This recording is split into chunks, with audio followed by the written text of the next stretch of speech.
Look down at the American East Coast from directly above, and something starts to look wrong.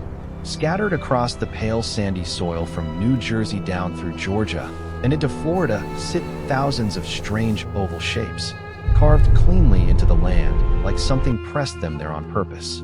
Some are barely large enough to cross in a few strides. Others stretch for miles, wide enough to swallow entire towns whole. Almost all of them share the same faint tilt, angled in the same direction, as if some single enormous force swept across the land in one motion and left its signature scattered across 4 states. From the ground, most look like nothing more than ordinary wetlands, shallow, swampy, unremarkable. From above, they look like a pattern nobody was ever supposed to notice. These strange shapes are called the Carolina Bays, and the honest, uncomfortable truth is this. After roughly a century of serious argument, nobody has agreed on what actually made them. Let's sit with the scale of this for a moment, because it matters more than people usually realize. This isn't a handful of odd ponds tucked away in one forgotten corner of the coast. Estimates for the total number of these oval depressions range into the hundreds of thousands. Once every small, faint, barely visible example gets counted alongside the massive ones. They stretch across a corridor running roughly from the Delaware coastline all the way down through the Carolinas and into the northern half of Florida, a strip of land hundreds of miles long. And here's the detail that should genuinely unsettle you. Despite that enormous spread, despite thousands of miles separating one bay from another, the vast majority point in almost exactly the same direction, their long axis running from northwest to southeast with an eerie, repeated consistency. Picture what that actually means for a moment. If you stood inside one of the larger bays and somehow knew nothing else about the landscape around you, you'd likely be standing inside a smooth, shallow, elongated basin, its rim slightly raised along one edge like a rampart. Cypress trees and dark, tannin-stained water often fill the deeper ones today, giving them an eerie, almost deliberate stillness. Smaller bays, meanwhile, can look like nothing more than a slightly damp depression in a farmer's field, easy to miss entirely if you're walking through at ground level. It's only from above, only once you can see dozens or hundreds of them together, that the truly strange part becomes impossible to ignore. They don't look randomly scattered. They look organized. For most of American history, almost nobody realized this pattern existed at all, because almost nobody had ever seen this stretch of coastline from directly overhead. That changed only once humans finally took to the sky in large numbers. As small aircraft began crossing the Carolinas in the early 20th century, pilots and passengers started noticing something the ground had been hiding perfectly well for centuries. Perfect ovals, dozens of them, then hundreds, scattered below in a pattern too consistent to be coincidence. Word spread. Curious observers began mapping them properly for the first time, and the sheer number and the near-perfect shared alignment immediately raised an uncomfortable question nobody had a ready answer for. What could possibly carve thousands of matching ovals across such an enormous stretch of land, all pointing roughly the same way? The first serious explanation people reached for was the most dramatic one, and it's easy to see why. From the air, the bays genuinely do resemble impact craters, shallow, elliptical basins with slightly raised rims, scattered across the landscape in staggering numbers. One influential idea proposed that a shattered comet, breaking apart as it entered the atmosphere, rained down thousands of individual fragments across the coastal plain in a single catastrophic event, each fragment carving its own oval scar into the soft earth below. Under this theory, the shared northwest to southeast alignment makes intuitive sense. It would simply reflect the shared angle at which the fragments streaked in from the sky, all traveling roughly the same direction at roughly the same moment, like a swarm of arrows loosed from the same bow. It's a genuinely compelling story, the kind that turns a quiet wetland into something that once fell from space. But here's where the story runs directly into a wall, and it's worth sitting with exactly how solid that wall really is. No confirmed impact crater has ever been definitively located beneath or near a single Carolina bay. Not one. If thousands of meteor or comet fragments truly struck this land with enough force to gouge basins, some of which stretch for miles, we would expect clear physical evidence buried beneath them. Shocked quartz crystals fractured by extreme pressure, telltale magnetic anomalies from buried metallic fragments, or a genuine crater floor sitting beneath the sediment. Despite extensive searching, that kind of definitive evidence simply hasn't turned up in a way that satisfies most people studying the bays closely. The soil beneath many bays looks ordinary, layered the way regular sediment layers naturally, rather than violently disturbed the way a genuine impact site should look. This is exactly the kind of contradiction worth pausing on, because it doesn't kill the impact theory outright, but it does force it to compete on far less comfortable footing. If it wasn't a swarm falling from space, what else could possibly explain thousands of nearly identical, nearly parallel ovals stretching across 4 states? The second major theory takes us in a completely different direction, trading fire and impact for something far slower and quieter, wind and water working patiently over thousands of years. Under this model, the bays began as ordinary shallow lakes or wetlands, and prevailing winds, blowing consistently from roughly the same direction across many centuries, gradually shaped their outlines through wave action along the shoreline. Waves pushed by a steady prevailing wind erode a lake's edges unevenly, wearing certain banks down faster than others, and over enough time, an irregular puddle can genuinely be reshaped into a smooth, elongated oval, its long axis running parallel to the direction the wind most consistently blew. This theory has one major advantage the impact idea struggles to match.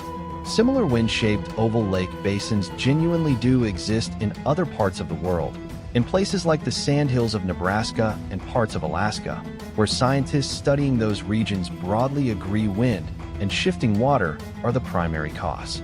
If it can happen there, gradually, believably, without any fireball required, it becomes far easier to imagine a similar slow process at work across the Carolina coastal plain as well.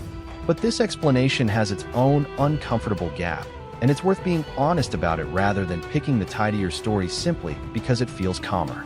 Critics point out that many Carolina bays show unusually crisp, well-defined rims and remarkably consistent oval shapes, a level of geometric precision that wind and slow wave erosion don't always reliably produce elsewhere.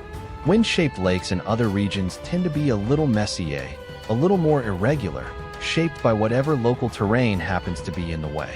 Several Carolina bays, by contrast, look almost too clean, too symmetrical, prompting exactly the kind of doubt that keeps this entire debate alive instead of settled.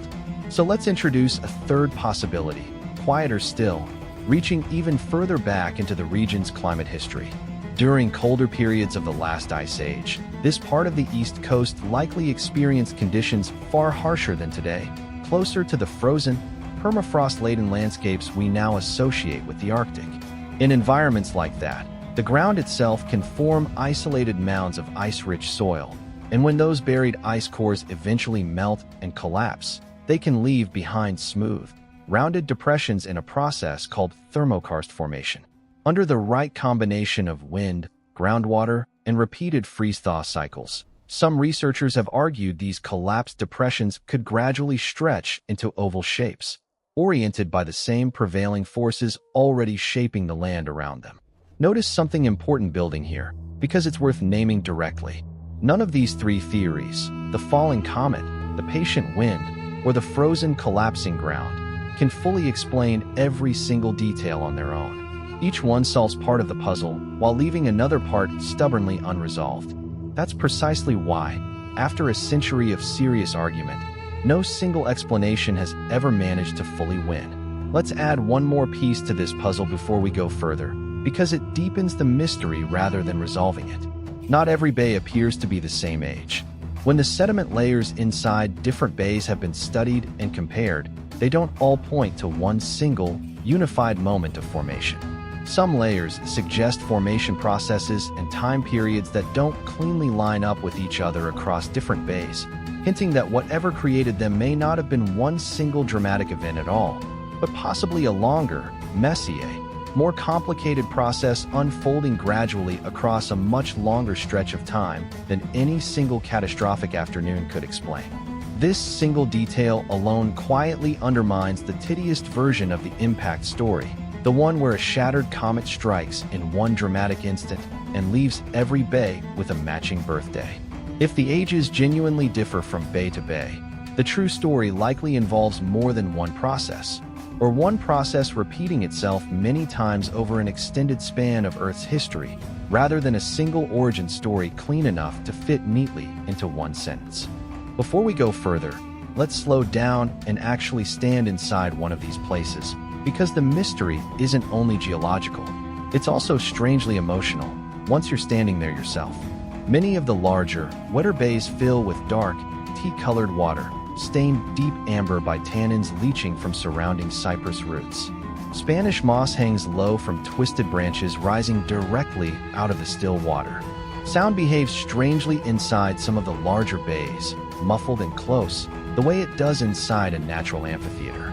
Local memory across the Carolinas has carried its own quiet folklore about these places for generations. Stories of lights seen moving low across the water at night, tales of fish and game vanishing without explanation from certain bays while thriving normally in others nearby, and a persistent, uneasy sense among older residents that something about these particular patches of land has simply never quite behaved the way ordinary land should.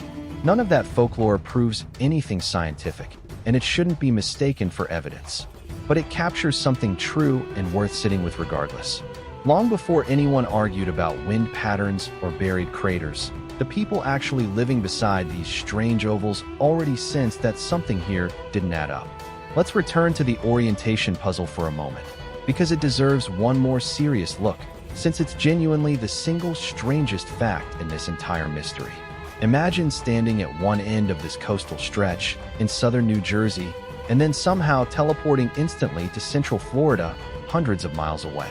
Along that entire distance, the bays you'd encounter would still, overwhelmingly, tilt in roughly the same northwest to southeast direction. Wind patterns can certainly stay broadly consistent across a large region over long stretches of time, so a wind-based explanation isn't automatically ruled out by this fact alone. But an alignment this precise, holding steady across such enormous distances and, according to some interpretations, even appearing to fan out slightly the way debris genuinely would after radiating outward from a single distant point of origin, is exactly the detail that keeps pulling people back toward the far more dramatic impact explanation, again and again, decade after decade. No matter how many times the missing crater evidence pushes them back the other way. This tug-of-war, dramatic impact story pulling one direction, patient slow process explanations pulling the other, each with real strengths and real unresolved gaps, is precisely why the Carolina Bays remain genuinely, actively unsettled territory. It isn't a mystery being kept alive artificially for entertainment. It's a mystery that keeps surviving every serious attempt to close it once and for all. Here's a detail worth sitting with, because it quietly reframes the entire debate. Even the boring wind and water explanation, if it's actually correct, is describing something genuinely strange in its own right. It would mean an ordinary, patient natural process somehow produced a level of geometric precision, thousands of nearly matching ovals, all sharing a consistent alignment across an enormous span of coastline that we don't typically see duplicated anywhere else on Earth at anywhere near this scale. In other words, even the calm, unglamorous answer, if true, is still describing something the natural world doesn't casually do very often. Ordinary processes aren't supposed to produce results this consistent, this often, across an area this large. Whichever theory eventually wins, something about this coastline behaved in a way regular geography rarely does anywhere else in the world. So where does that genuinely leave us today? After a century of maps, arguments, and competing theories, none of which has ever managed to fully close the case. The honest answer is unresolved, and that honesty is actually the most interesting part of this entire story. The impact theory remains alive because the alignment and shape of many bays still feel difficult to fully explain any other way, even without a confirmed crater ever being found beneath them. The wind and water theory remains alive because it doesn't require anything as dramatic as a comet, fits comparable landforms found elsewhere in the world, and doesn't demand physical evidence that stubbornly refuses to appear no matter how hard people search for it. The frozen ground theory remains alive because it elegantly explains the sheer, staggering number of smaller, subtler bays that neither of the other two theories handle particularly well on their own. None of the three fully wins. None of the three has ever been fully eliminated either. And there's a genuinely poetic irony sitting quietly at the center of all this, worth carrying with you as this story closes. The very thing that finally revealed the Carolina Bays to the modern world, height, distance, the ability to finally look down from directly above and see the whole staggering pattern laid out at once, is exactly what makes them so difficult to fully explain even now. From the ground, standing inside just one bay at a time, they look like nothing more than an ordinary patch of wetland, unremarkable, easy to walk past without a second glance. It's only from far enough above, once you can finally see thousands of them together stretching across an entire coastline, that the pattern becomes impossible to unsee, and impossible, so far, to fully explain either. That's precisely what makes the Carolina Bays different from most other unsolved mysteries scattered across ancient history. There's no single hidden vault waiting to be opened somewhere, no lost written record sitting untranslated in a forgotten archive. The entire mystery is sitting completely out in the open right now, spread across 4 states, fully visible to literally anyone flying overhead on an ordinary domestic flight along the East Coast today. And it still, after everything, refuses to fully explain itself. So here's the question worth carrying with you after this video ends. If a mystery this enormous, this visible, and this widely studied for an entire century can still resist a single confident answer, what does that genuinely tell us about how much of the ordinary, everyday landscape around all of us has never actually been fully explained at all, simply because most of us have never once bothered to look at it from directly above?